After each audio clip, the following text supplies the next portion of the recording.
Donc en fait, le principe, ça a été de les sensibiliser sur leur environnement sonore. Donc on a écouté des choses, on a décrit un peu les choses qu'on écoutait, on a manipulé des objets. Et je me suis rendue dans leur IME et on a enregistré des sons de leur quotidien. Donc par exemple, voilà, des toilettes, un minuteur.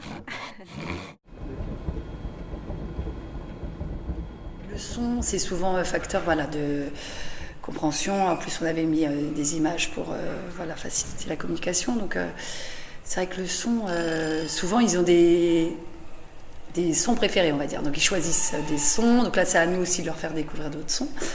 Un jeune, c'était très le micro-ondes, par exemple. Donc, beaucoup le micro-ondes. D'autres, ça va être la voix du cuisinier. Donc, on essaye aussi voilà, de les sortir un peu de leur rituel, enfin voilà, ou de leur son préféré pour aussi découvrir d'autres, mais tout en gardant voilà, leur centre d'intérêt. Donc s'ils aiment ce son-là, on peut l'écouter davantage, mais donc c'est aussi s'ouvrir aux autres, avoir vraiment une idée un peu du groupe, quoi. Faire ensemble. Manger carottes, de pâtes, viande, fromage et yaourt. Alors les voix, ça s'est fait dans les dernières séances, donc on avait appris à bien se connaître, ils étaient en confiance, ils étaient à l'aise.